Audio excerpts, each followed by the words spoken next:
Good morning from Punta Prima, Spain. Yeah, we escaped the cold weather of Belgium to come here, but I have to admit, this trip is a little bit bittersweet for me. Yeah, we decided to sell the Spanish apartment, so we wanted to go ahead and come here and do everything for the last time. It's a really cool, cute little area, and also, someone has gone ahead and made a lot of different routes as well, so I figured while we are here, while we're finishing off things for the last time, we might as well finish some of those routes that Mateo has put out. So we're gonna head and do that on this trip.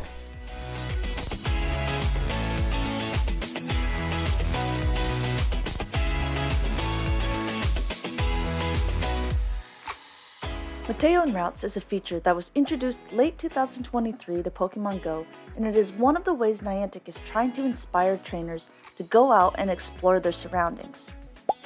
Essentially, if you find yourself near a route, you can walk and catch Pokemon the way you normally would, but at the end of the route you have a chance to collect a Zygarde cell, which you can use to evolve your Zygarde doggo. But I'll never evolve my doggo. He's the best boy. You'll also have a chance to meet Mateo, the big friendly guy at the beginning of the video, and he will ask you if you want to exchange gifts with another trainer. Now, I actually think this is a really cool component of the game that is not being utilized to the best of its ability, because right now, basically all you do is you pick one of the gifts that are in your stock, and then you send it, and you can send it with like a sticker to this other trainer, sort of like you would do with anyone on your friends list already. But that just seems way too simple for me, because meeting the Pokemon Go community is such an important and big aspect of the game for not only me, but I think a lot of trainers. So I would love any suggestions you guys have of how we could expand on this portion of the routes and make it better for all of the players. Overall, the quests and prizes are pretty mediocre, but the completionist in me was determined to finish the quest while I was near so many easy to navigate routes. This area is actually really remote during the winter time, but someone has set up routes already. So this one is like, I would say maybe 7 minutes tops, but it's really scenic and it's super easy to get back and forth. So we're gonna go ahead and see if Mateo will be at the end again to give me another gift.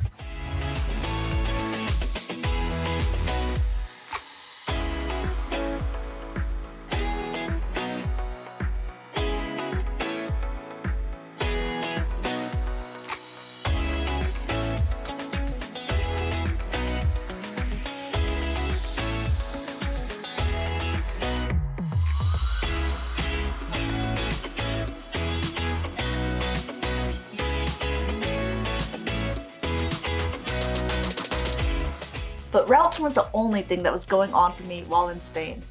Since we are moving, we really did want to take advantage of the beautiful nature and scenery that are around the Punta Prima and Torrevieja area. And if you ever find yourself in this sunny part of Spain, I want to give a few suggestions of cool things to check out. The first place, which is relatively close by and surprisingly not talked about, is the Pink Lake. This pink salt lake is right outside of Torrevieja. It gets this crazy unique coloring from the pigment of a specific bacteria that lives in the lake. And while it's forbidden to swim in the lake because it would just upset the whole pH balance and everything and don't screw up nature, it really is a sight to see.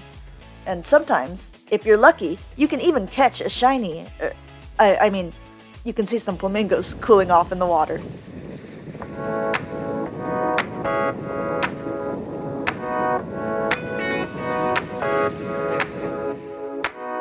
If you hop in your car and go for about a 10-minute drive east from the Pink Lake, you will hit the coast of the Torrevieja area.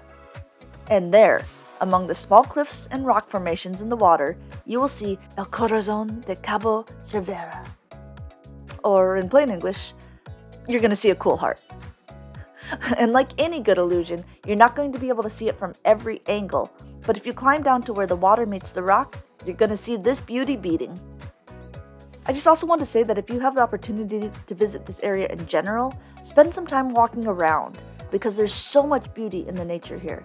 The walk from the lake to the heart is basically an hour and a half.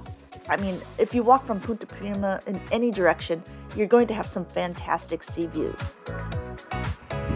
This is one of my favorite stops along the way to Torrevieja.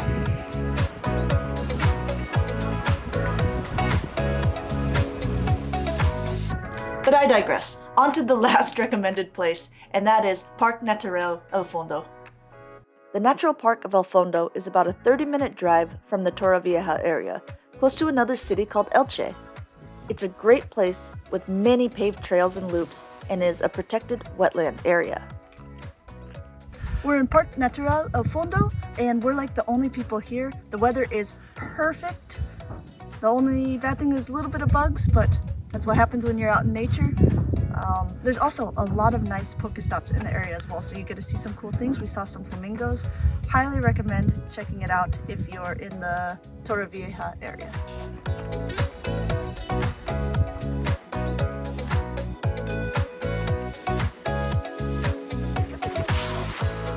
The park is free to visit, and besides catching Pokemon, you're also going to encounter a lot of other native animals in their natural habitat.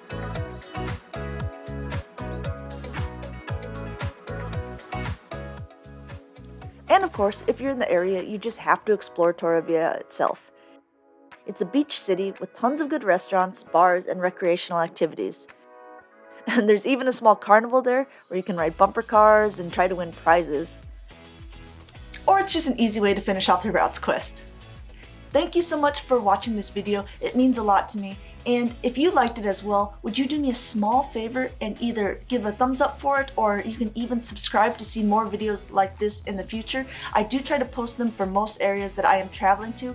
The next one, spoiler alert, is going to be Atlanta. We'll see you there.